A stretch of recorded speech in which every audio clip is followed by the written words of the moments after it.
Speeding. Speeding. Speeding. 5, 4, 3, 2, 1. The world is changing faster than ever.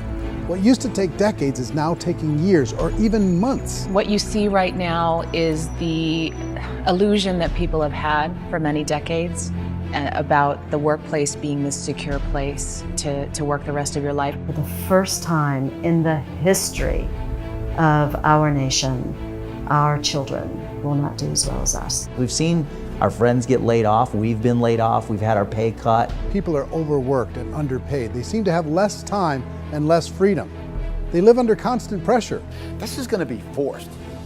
And so even if your employer loves you, they may have to cut you. There's something wrong that on Monday morning, the heart attack rate increases by 35%. Technology is accelerating, job security is declining. It just doesn't seem like the old models of making a living are as reliable as they used to be. Every aspect of our lives, there's a better way out there, but we're still doing it the old way. We live in the greatest country on the planet, and there are a lot of people sitting around complaining and being cynical. Like everyone's whining about this old model, and I'm like, why don't you leave it? Look at all this over here. Look at all this opportunity. Since so much of our lives revolve around our work and the way we make our living, many people are thinking there just has to be a better way. The biggest challenge facing our world today is not making money, is what are we going to do with all the displaced, unemployed people? People are afraid that they're going to make the wrong decision. People are afraid of the unknown. People are afraid that maybe I don't have the skills. Hey, sports fans, industrial age is over. It's dead. It's dying. That's why going to school to get a job is an obsolete idea. A steady paycheck is an industrial age idea.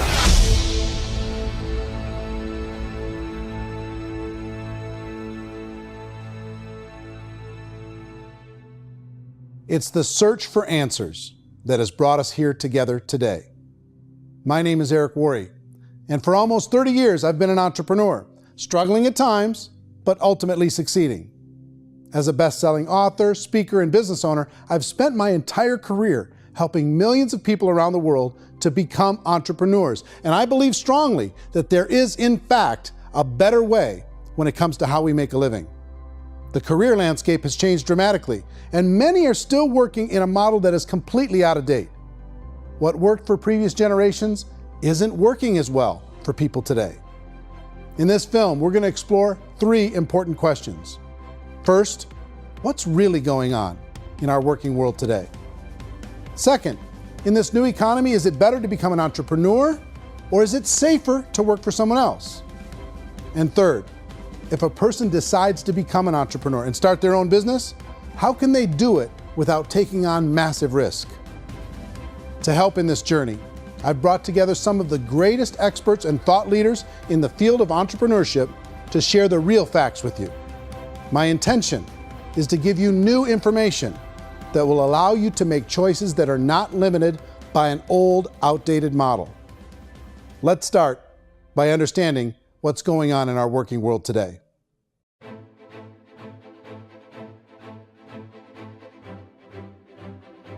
Let's look at unemployment. 30–40% of the people are honestly not working, but would be working. What our government does is if you haven't found a job in 6 months, we don't call you unemployed. We pretend you dropped out of the labor force. I've often said that unemployment, particularly structural unemployment, that's unemployment due to technological changes, is the first sign of economic growth.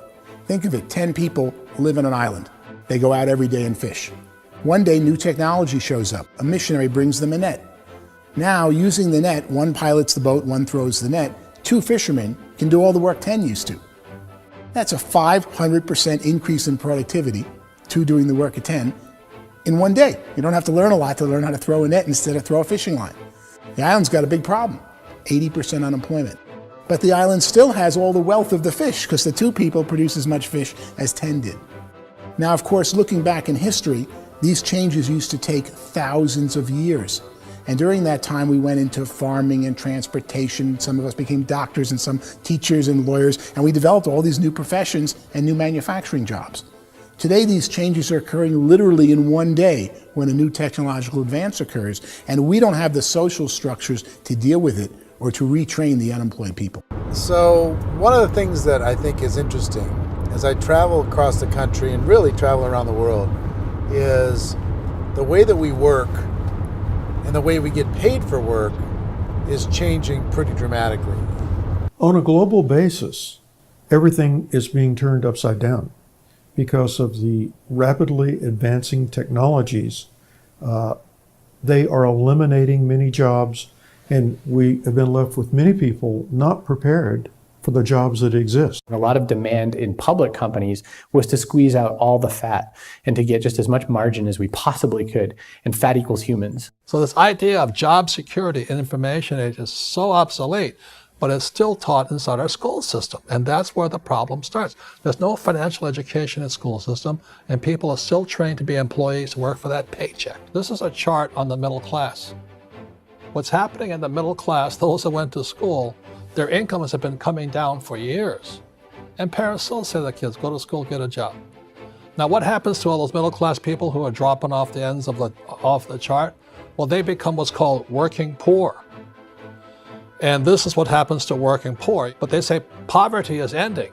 Well, poverty may be ending, but working poverty is going up. And this is food stamp usage.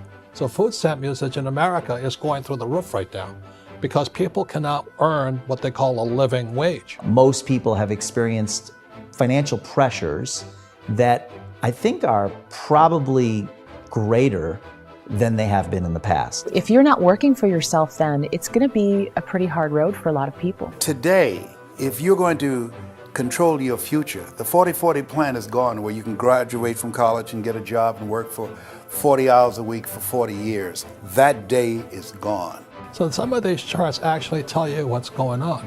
And this is a really interesting one, you know. People are going back to school because if I go back to school, I'll get a nice job. But this is what's happening to, it's called Sallie Mae, which is the student loan guys. Student loan is going through the roof. It's now over $1 trillion, and student loan debt is worse than credit card debt. So when people stopped using credit card, the government got people into student loan debt. And the problem with student loan debt is you can never be forgiven. See, with credit card debt, you can declare bankruptcy and all's forgiven. But student loan debt, you can declare bankruptcy, you still owe it. It's the worst of all debt. But this is the next picture. Look at this chart here. This is what's happening to wages of college graduates. It's going down. So you go to college, you rack up all this debt, but you earn less money. Now, that's not that intelligent. Average person who's been working a lifetime in America today is ending their lifetime at 65 with about $41,000 in assets. They earned just enough to survive. I think in the United States we have something like 17 trillion in debt. That's just the federal government debt. We got another 2 in municipal and in other, let's call it almost 20 trillion government. We've got 40 trillion in private debt. That comes up to close to 60 trillion. When you then add something we never had before, what you were talking about, when we look at the unfunded portion of Social Security and primarily Medicare, Medicaid, that at the most conservative estimates from outside firms, Kleiner Perkins, 67 trillion and growing. That's more than all our other debt. There's less conservative estimates that say it's 84 trillion or higher. I added up conservatively $127 trillion in total debt. Debt is a financial drug. When you take it to excess, it's like taking a drug. Yeah, it makes you feel better, it enhances your performance, but at a huge cost, eventually it kills you. And so that's what happens. We keep doing more and more debt, and you get less and less results, just like a drug, until the debt gets so high that it crushes the whole system. That's where we're at, 8.2 times GDP. You know who I feel sorry for? I feel sorry for the person who dreads going to work, who is sick to their stomach on Monday morning, who hates their alarm clock, who gets a little glimmer of hope on a Wednesday because it's hump day and says, thank God it's Friday.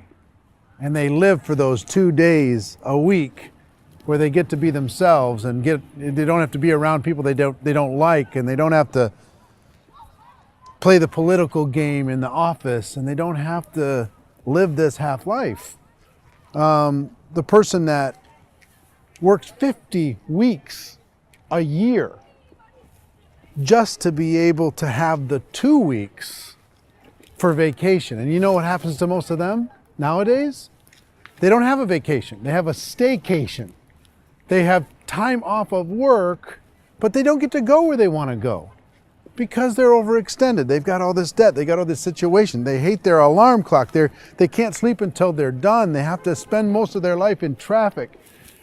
I feel sorry for that group of people because there's a better way. They just don't know it. I see this really interesting attempt at rugged individuality in a 6x8 rectangle.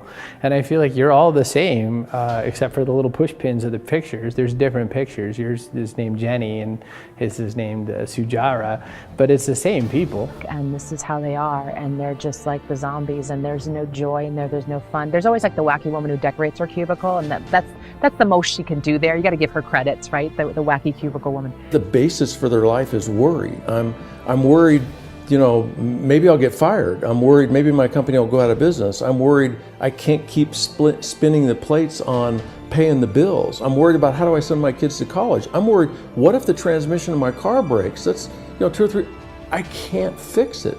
People live in a sea of worry, and it eats at them. Those signs that people held up during the Depression didn't say looking for gainful employment in a cubicle. It said looking for work. Work is what we're looking for. Job is just a unit of measurement. Work is what we're going after. It's time to look in the mirror and say, it's not the economy, it's my economy. It's my little world of where I am. I need to improve. I'm not going to wait for the economy to come back because frankly, the economy is doing great in this country. So I'm here on Wall Street, the financial center of the universe, the financial capital of the world. This is where most people's money goes to at least be held for a time, right? With interest rates in banks being effectively zero, and many experts are predicting it's going to stay at zero for the next 10, 20, even 30 years, people feel like they don't have any choice but to put their future into equities, to put their future into the hands of other people on this stock market, and hope that the stock market goes up, hope that the stocks that their advisors pick or that they pick goes up. That's one way to go, I guess. It's my personal belief that if you put your future into the hands of yourself, in other words, you have earning power by yourself, I think you're a better investment than these guys. I think you controlling your future is a better option than handing over your retirement to these guys.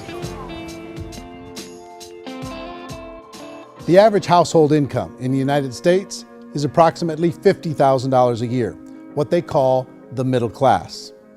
To reach the top 25% of income earners, you'd need to earn at least $90,000 a year. To reach the top 10% would be a household income of $140,000, the top 5%, $190,000, and to be in the top 1%, you'd need a combined household income of at least $380,000 a year. So here's the question. What do you think would give you the best chance to move up and get to the top 10%, the top 5%, the top 1% or beyond? In my opinion, and in the opinion of many, many experts, the answer is to become an entrepreneur, to become your own boss. I think you have to be a business owner. I can't, the only time I ever say to someone it'd be great to be an employee is when they've already told me they've surrendered. I only tell people who are wounded spiritually that they should be an employee. And it's that feeling that you get when you pick up the backpack off the little Cub Scout and say, "Don't worry, little guy, we'll get you back to the camp." It is in no way a kindness when I tell someone they'd be a great employee. The other status symbol really increasingly is lifestyle. And people can own their own business, maybe even work out of their house. That, I tell you, people admire that, like, gosh, I wish I could do that. The spirit of the entrepreneur is to be a risk taker and to be resourceful and unstoppable and to have a vision of yourself beyond where you are and not willing to settle for life as it is. Think about the great entrepreneurs. They're visionary. They have heart. They're willing to do today what others won't so they can do tomorrow what others can't. Personally, I don't think of the new economy, the old economy. I create my own economy. The entrepreneur's in control. I decide what the economy is going to be like. In the world of entrepreneurship, there are no limits. You can make as much as you want, depending on how much you want to work and how smart you are and how great a team you put together. There's no more lifetime rewarding business than being an entrepreneur. Why in America, where anyone could be anything, would people want to give up their freedom and become effectively a modern-day slave, told shut up and be here every morning at 7:30, leave at 5:30, and do what I tell you? If people decide to become an entrepreneur and work for themselves, they have some traditional options, but they're riskier than you might think. Any kind of a retail business, retail build-outs, is extremely expensive. Even just these small little yogurt stores where they're putting little yogurt machines and you get all the different flavors, you're spending $200,000, $300,000, $400,000 to open a yogurt shop. I would love to buy a Dunkin' Donuts, but it's a $500,000 or so to start. I don't quite have that just in case money. Risking lose it all, and most guys do 2 or 3 times, and even big guys like Branson, because I'm such a fan of his, half his companies don't work. If you make $1 million, your problems are gonna go. If you make $1 billion, your problem's really gonna go. Just the opposite. You and I know when you're making $1 million, you get $1 million responsibilities. You make $1 billion, you got 1,000 times $1 million responsibilities. And most people say, I'd love to be my own boss. 70% of Americans would love to be their own boss, according to recent polls. But they don't know how to get there. Because what are you gonna do? One, you could buy an existing business. If somebody's selling an existing business, you have to ask why. Usually because it's probably hard. It's probably not making as much money as they hope. 2, they could buy a franchise, a little less risk, proven system, but it's expensive to be able to do that. 3, they could start something from scratch. And that's where a lot of people feel like, I don't have the chops to do it. I don't have the money, I don't have the product idea, I don't have the expertise, I don't have whatever it's gonna take to be able to get there, and I can't risk my family to do it. So, 4th, they could become an investor. A lot of people in this town invest to try and figure out a way, but you gotta be pretty smart with that game too, right? Venture capitalists, who are the very best and most sophisticated in investing in new breakthrough businesses, make it on 1 out of 11. That means 10 out of 11 are mediocre or fail. Most of them fail. That's the risk there. An angel investor is lucky to get 1 out of 15 or 20. A business is a team sport.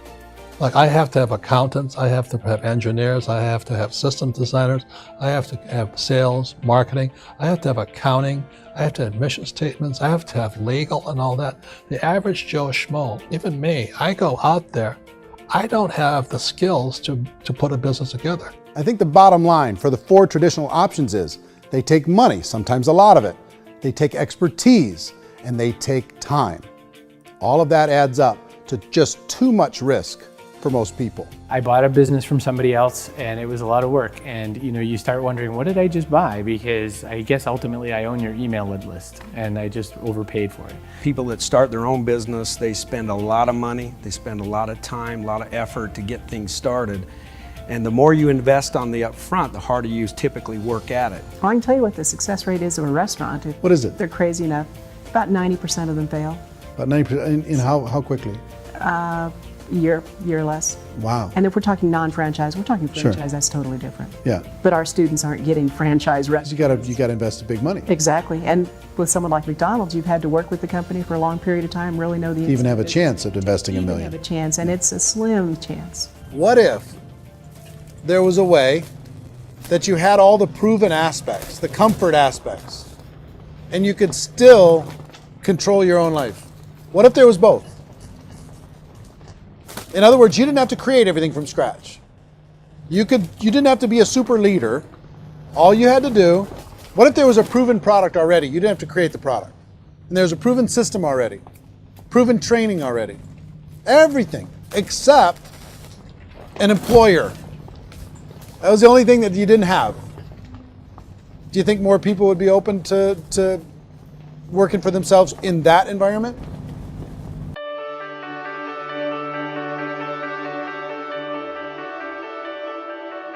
In our search for a better way to make a living, we've come to the conclusion that becoming an entrepreneur is actually safer than being an employee. And through our look at the entrepreneurial options, one particular path kept coming up from expert after expert. And I think most people will find it surprising because it's certainly a non-traditional business model. That model is for people to start their own business and become an entrepreneur through the creation of a network marketing business. Some people call it direct selling because the product is being sold directly from the manufacturer to the end consumer, cutting out the middlemen. Other people call it multi-level marketing, or MLM, because there are multiple levels of commissions paid. The most common term today is network marketing, because network marketing best describes using a large group of independent distributors, independent entrepreneurs, to move a product or service more efficiently. So my friend here, Donald Trump, and I, we always write about the network marketing industry. And the reason we support the network marketing industry is because it really is a business school for entrepreneurs. Because most people come out of school looking for a paycheck. Oh, that's terrible. I would go into network marketing like that. I think if it didn't exist, we should invent it. It is that good. I think direct selling is a great way to do business today. It's very easy to get into that industry, and you can be self-employed, be in effect an entrepreneur. When we see multi-billionaires adding network marketing companies to their portfolio of companies, that would be a clue. When we see people who are very famous authors and very famous business people endorsing the industry, that would be a clue. These network marketing companies aren't $50 million companies, they're billions and billions of dollars. They lead the stock market, they're major companies. When we're going to get it?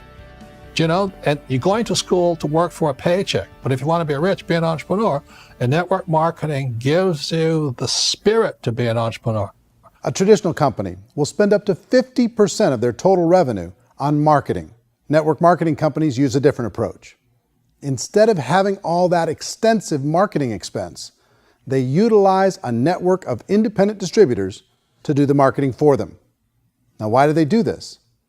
First, because word-of-mouth advertising is so much more effective today than traditional media advertising. Second, some products need to be explained or demonstrated, and an independent salesperson can do that more effectively than an ad campaign. Third, it's completely efficient. The company only pays for the marketing of their product if a sale happens and not before. Imagine if Amazon allowed you to become an independent distributor and paid out 40% of its revenue to that distributor group. All you had to do as a distributor was recommend a product, and if a person bought it on Amazon, Amazon would take care of all the logistics, and you'd get paid for bringing the customer. Now imagine you got paid for every purchase that customer made for the rest of their lives. Well, Amazon doesn't offer this option, but network marketing companies do. 85% of all buying decisions in our society are made as a result of word of mouth or reputation. We're recommending things to each other all the time. You know, who's your dentist? Who's your doctor? Who's your lawyer? What detergent, are you using? What legal system are you using? What product are you using? We're talking to each other about the things that we love anyway. When you go into a big box retailer, you're lucky if the clerk looks you in the eye, much less gives you any detailed or accurate information about what you're purchasing.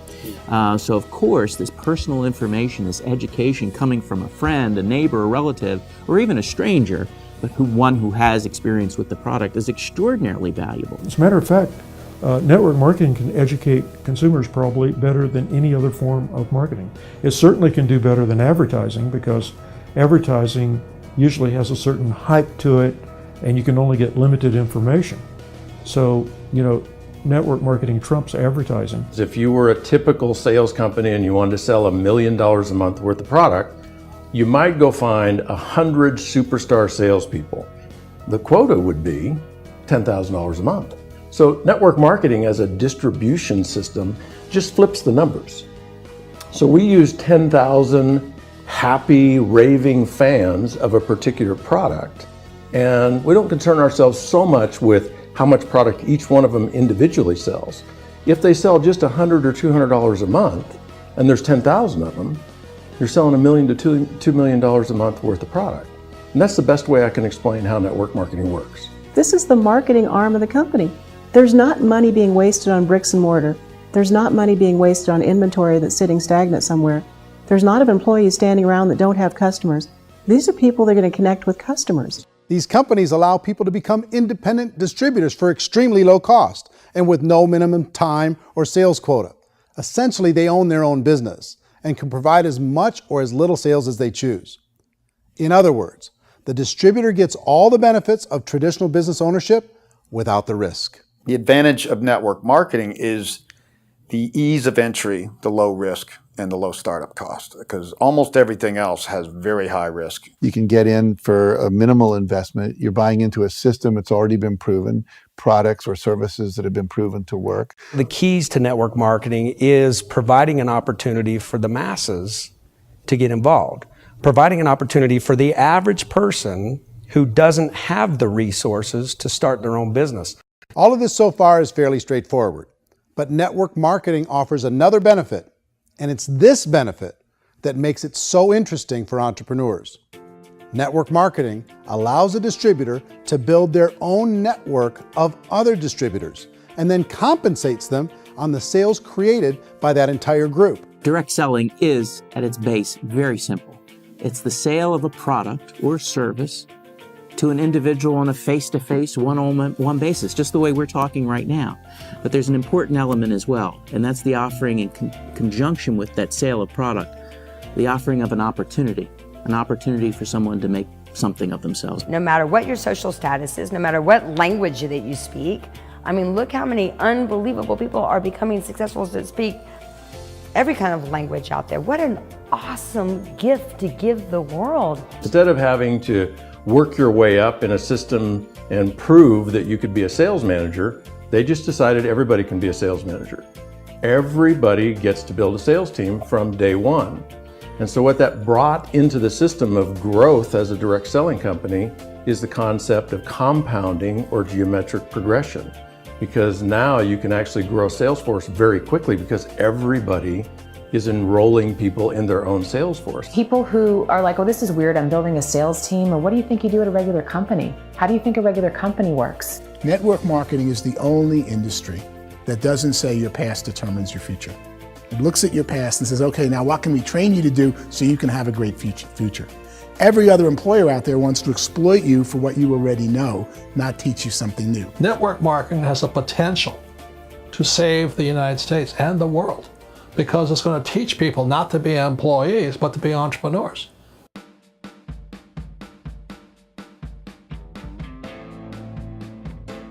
According to the Direct Selling Association, if you add up all the network marketing companies around the world, they combine to do over $178 billion a year in retail sales. To give you an idea of how big that really is, the NFL, the National Football League, does approximately $9 billion a year.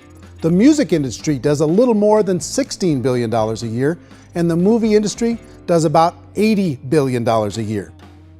Using a conservative average, network marketing companies pay their distributors about 40% of that $178 billion in the form of commissions, which adds up to more than $71 billion a year. That's almost $6 billion a month. It's almost $200 million in commissions every single day. So it's certainly working, and people are making serious money in network marketing. With the growth of the direct selling industry over the last 10, 15, 20 years, we've seen a broader understanding of the channel. We have seen more and more people getting involved in the business. So our penetration in the marketplace has increased, and thus the understanding in the marketplace of who we are has increased. And we've seen non-direct selling companies look at the direct selling model and say, something's going on there. People are making money. Companies are being profitable, individuals are being motivated, product is being delivered to market. Maybe we should explore this. Some people think only the people at the top make money. Well, let's take a look at that as well. In the network marketing profession, there are roughly 500 people in the world who earn over $1 million a year. If you round that number up to $2 million a year, that adds up to about $1 billion a year. That takes the $71 billion paid out each year down to $70 billion. So where does the rest of the money go? The vast majority goes to part-time people making anywhere from a few $100s a month to many thousands of dollars a month. It goes to people who choose to make it a full-time career move and earning even more than that. Every day, people are using the money they earn through network marketing to pay off debt, have more fun, and improve the quality of their lives. Everyone I know in network marketing has been doing that since the 50s. They go to work when they want to go to work. They stop working when they want to take time with their children to have a leisurely breakfast and discuss issues and drive them to school. They go back to work when they get home, wherever they're working out of. The biggest thing that I've seen is people that have become much happier in their life. MLM has probably made more millionaires of more people in more countries, and I've spoken to them in 67 countries, than any other single form of business, starting from nothing. If they have a choice between working a job for the next 10 years or working a network marketing business for the next 10 years, the result of working the network marketing business will be better. A lot of people within the industry go on and make this a career and do extremely well at it. Network marketing has been nothing but good for everyone I know that's been involved with it because they did it seriously and they played full out and they've been very successful. It's been a constant barrage of success stories and people showing off stuff that they got as a result of it. How many people are involved? Approximately 16 million Americans and 96 million people around the world are currently participating in network marketing. And in a recent poll, 82% of those people report a good, very good, or excellent experience with network marketing. So people are happy.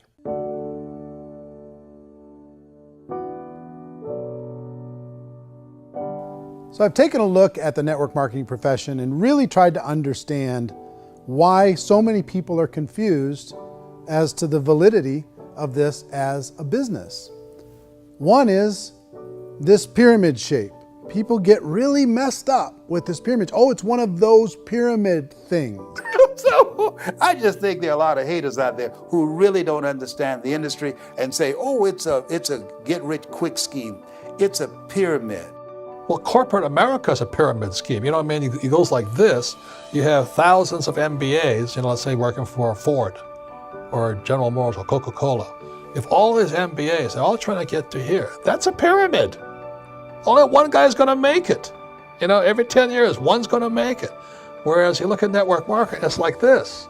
So you're here, and your job is to develop other CEOs coming up behind you. So it's an inverse pyramid. In network marketing, it's a very simple concept. If you sell product, you get paid. It is paid based on production. There is no first mover's advantage. There is no investment component where the more somebody spends, the more they're entitled to make. So the two are polar opposites of each other. It doesn't matter what shape the company is or the compensation plan is shaped, whether it's a circle or a pyramid or a triangle or a trapezoid, it doesn't matter. If compensation is coming primarily from recruitment, then you've got a problem.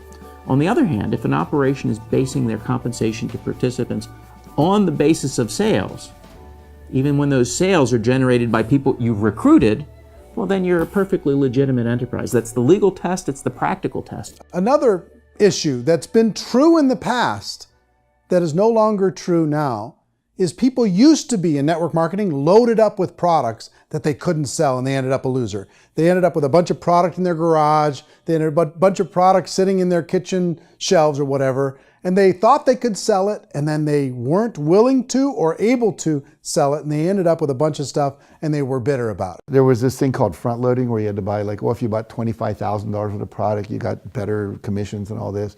Today, it's almost all done by computer. It's direct mail, comes from a warehouse somewhere else. You don't have to have all this inventory. You don't have to stock up. It's a paperless world now. Most of it's done online. You have a back office. It really works. And I mean, the technology has changed everything.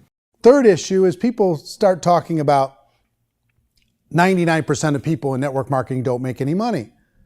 Well, we've talked about that over the course of this journey together.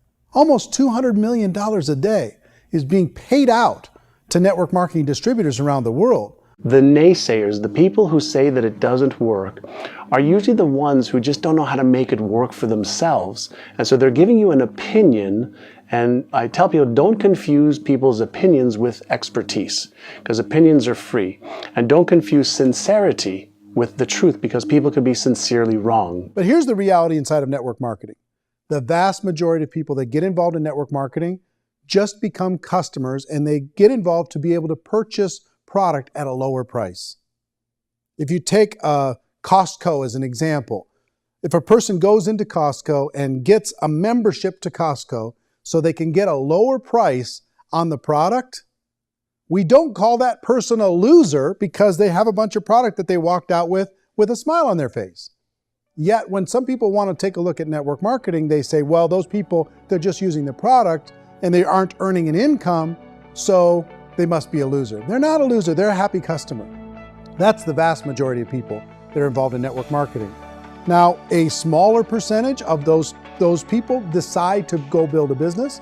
They earn $300 a month, $500 a month, $1,000, $2,000.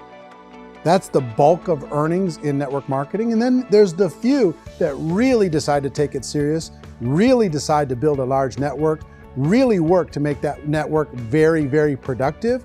And those people make huge amounts of money and there's no cap. What I do as an outside economist, just somebody looking at this industry like any other industry I speak and say, look, what's the realities of this? 1% do incredibly well. 10% generate some additional income at pretty low risk and effort. That's not, and 90% of people roughly end up customers.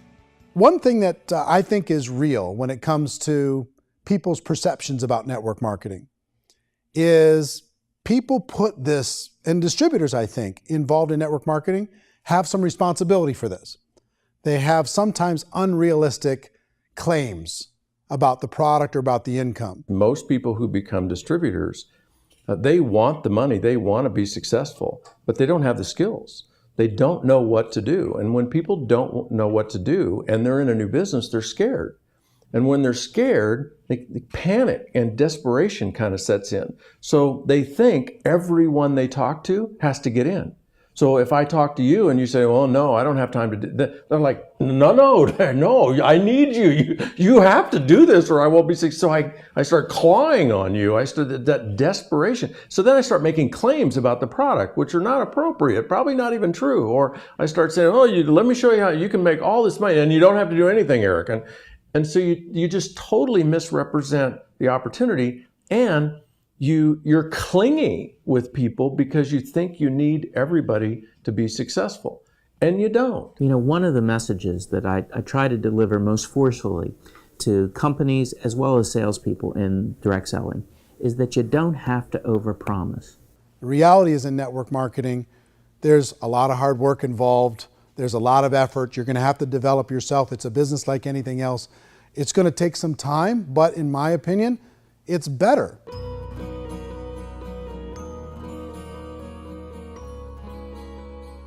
It's light years better for people starting today than it was even 5 years ago. I think it's more widely accepted now, and people understand it is a business. It is being an entrepreneur. It is being a business owner. Our belief system is based upon our evaluation of something. And frequently, if we reevaluate a situation, our belief about that situation will change. The industry has changed and it's grown up. It's totally transformed. You've got young people today that have grown up with social media, and they understand networks. They understand how people are connected through technology, and they understand how money flows through those networks. So when they see network marketing, they don't see it the way their parents saw it. And we've all learned, the larger industry that you represent, has all learned from those mistakes and flaws and errors that have happened early on. Early algorithms didn't work the right way. That's all fixed. It's like when they design a computer program, they design the program, then they run it, and then they go back through and they debug it. The MLM industry has been debugged. This is the day of being virtual, being able to run a business from your mobile phone. I mean, it's incredible. Companies are getting smarter. They're implementing more consumer protections. They're implementing more compliance training. They're doing more with respect to product research. If you do get involved and you make purchases of inventory, even on a voluntary basis, if you decide that this business is not for you, you can leave and have that inventory repurchased by the company. There's no other business that offers that kind of protection on a voluntary, self-regulatory basis.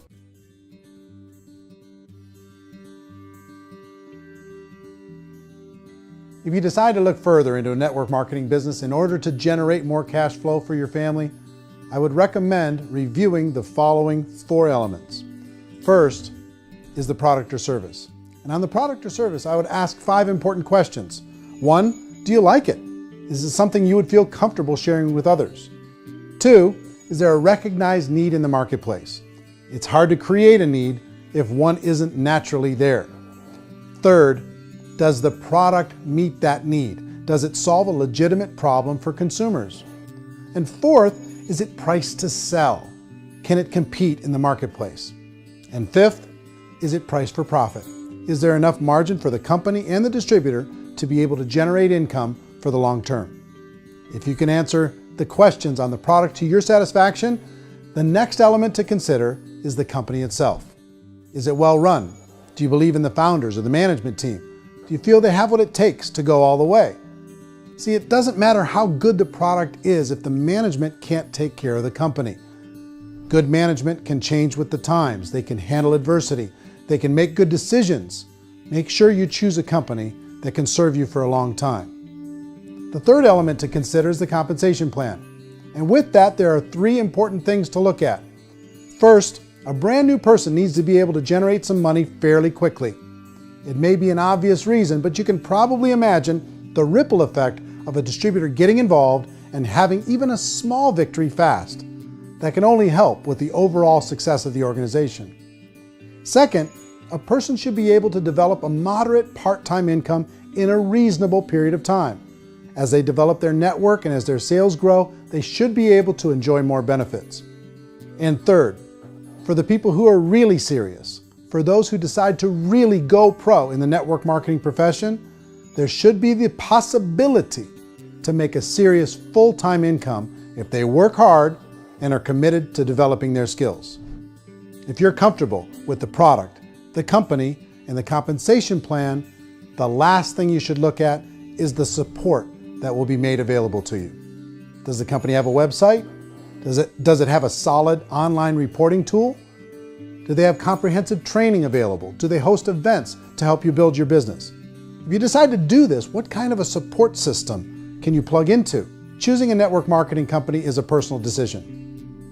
But evaluating the 4 elements of product, company, compensation plan, and support is a great place to start. Is the company promising that you're going to get rich quick or that you can make a lot of money without a lot of effort?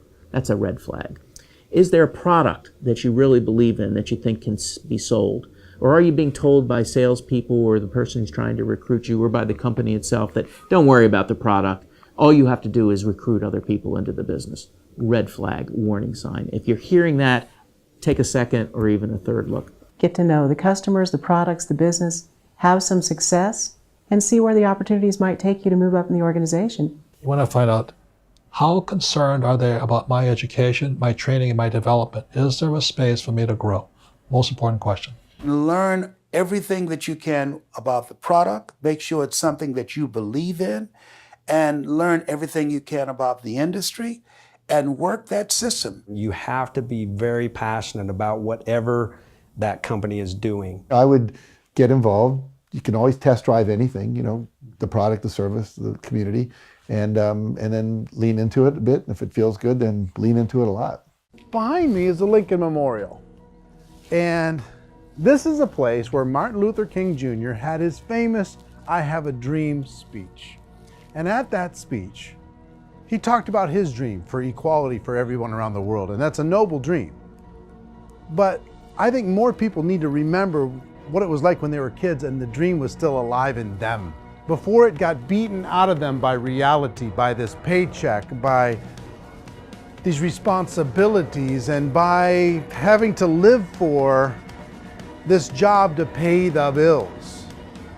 I think people need to remember that, go back to that. Once they know that there's a better way, I think their future is going to be much brighter. They can live a better life.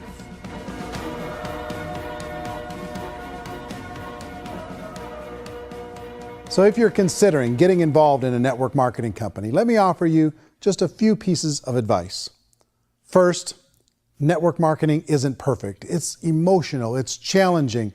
Like any entrepreneurial venture, it can have its up days and its down days. But if you have an entrepreneurial bone in your body, it's just better. Second, if you're gonna do it, decide to be professional. Decide to go pro. It's better to do that than just be this amateur sticking your toe in the water. Third, as any professional, you're gonna have to learn some new skills. And I promise you, inside of the network marketing profession, they're not too difficult to learn. Fourth, like anything worthwhile, it's gonna take some time. Don't expect that you're gonna get to the finish line right out of the gate. And fifth, it's worth it. It's worth it to be able to take charge of your life again. It's worth it to be able to control your own financial situation. It's worth it for the people you're going to be able to spend time with. It's worth it for the things you're going to be able to see and the experiences you're going to be able to experience. It's worth it for the causes you're going to be able to contribute to, the lives you're going to be able to touch, the customers you're going to be able to help, the friendships you're going to be able to develop. I promise you, it's worth it. Remember, most people are searching for answers just like you are. But I do have to tell you the catch to network marketing. If there is a catch, if you want to understand this from an emotional point of view, people say, well, it sounds too good to be true.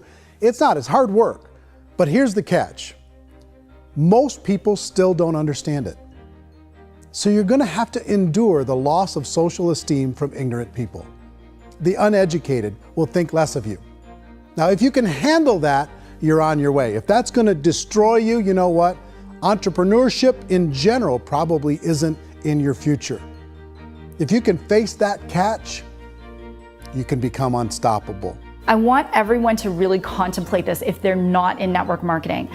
You're in a job, you probably have a mortgage, you have rent, you have debt, whatever's going on. You're in a prison. You work just hard enough to keep them from firing you, and they pay you just enough to keep you from quitting. Come on! I've been there, done that, and bought that t-shirt. In network marketing, if you run into failure, it's really just a homework lesson for yourself. There's no one to blame. You really have no excuse not to be successful. You just don't. People don't want to hear that, but there's so much available to you. If you want to be a good network marketer, be a student to the people above you, be a fellow traveler to the people on the same level, and be a teacher to those below, and know when it's appropriate to do which. People who are not afraid of asking people to buy things, or not afraid of persuading people with a chance they may say no, these people own the future. Nothing happens until something moves. So you got to go move, you got to go do something, or nothing's going to change in your life. In the beginning, you're going to do a lot of things that you don't get paid for. But as you go down the road, you get paid for a lot of things that you don't do. And your job is rehabilitate the spirit, the entrepreneur spirit in all of us. Get it back. Either give it a strong yes or a strong no, but no wishy-washy, dilly-dally stuff in the middle. There's dreams and there are nightmares, but I believe that the biggest nightmare of all is when you don't pursue your dream. You're going to see some monumental growth in this profession. It's an exciting, exciting time to be involved with the network marketing profession. The next 10 years, I see just exponential growth. When that tipping point comes, it's not a matter of asking somebody, have you ever heard about network marketing? You're really asking them, which company are you building your wealth in? We are here to fix the world, to improve relationships with other people, to improve other lives. And the real reward comes as an entrepreneur in any level from teaching somebody something and watching them soar. There is no greater reward.